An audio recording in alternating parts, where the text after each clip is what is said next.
berbicara tentang nasib umat Islam yang di Indonesia itu jumlahnya paling banyak.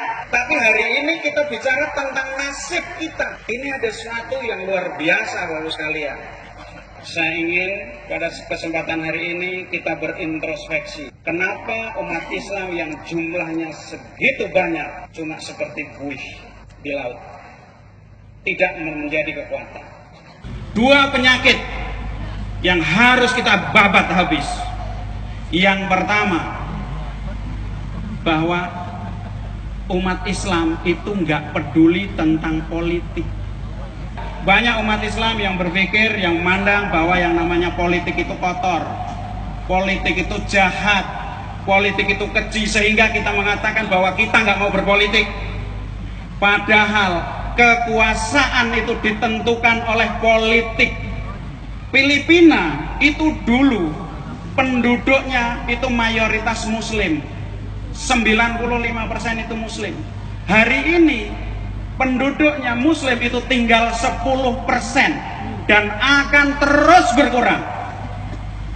Kenapa bisa begitu? Karena Islam tidak berkuasa di sana. Kita lihat, ada Filipina, ada Singapura. Ketika umat Islam tidak berkuasa, maka umat Islam habis di sana. Ternyata Al-Maidah 51 lebih difahami oleh orang yang tidak percaya kepada Al-Quran daripada kita yang ngakunya ngaji setiap hari.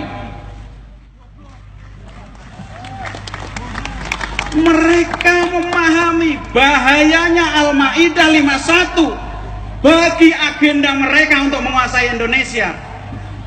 Tetapi kita justru tidak menyadari pentingnya Al-Maidah 51 untuk kejayaan Islam di negeri kita sendiri. Bapak sekalian, Al-Maidah 51 itu bukan ayat TPS, bukan cuman ketika nyoblos. Al-Maidah 51 ini ayat panggilan politik, bahwa kehidupan politik tidak bisa dilepaskan dari kehidupan kita sebagai umat Islam. Maka pulang dari sini, ajak teman-teman kita, dakwai keluarga kita, saudara kita.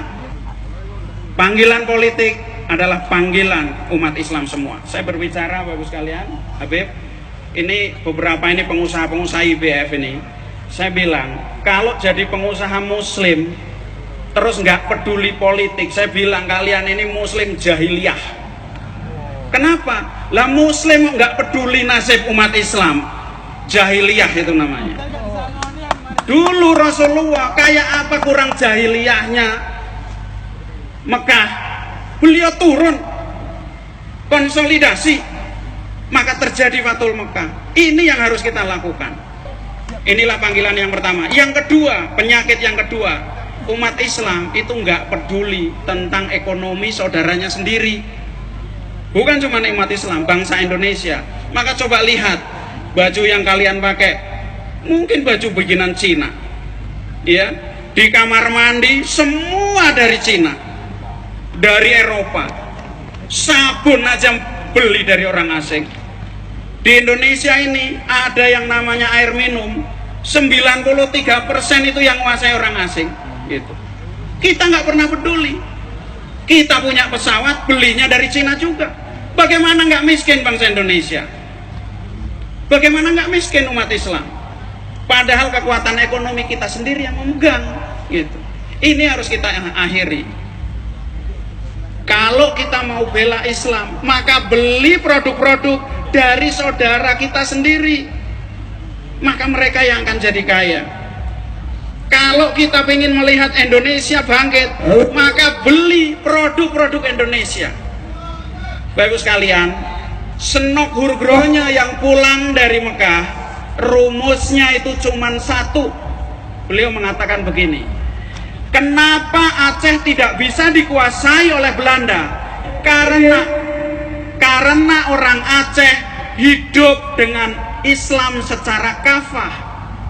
Mereka mengatakan, kalau ingin menguasai orang Islam, jangan ganggu ketika mereka ibadah. Jangan ganggu mereka istighosah. Tetapi jauhkan mereka dari politik dan ekonomi.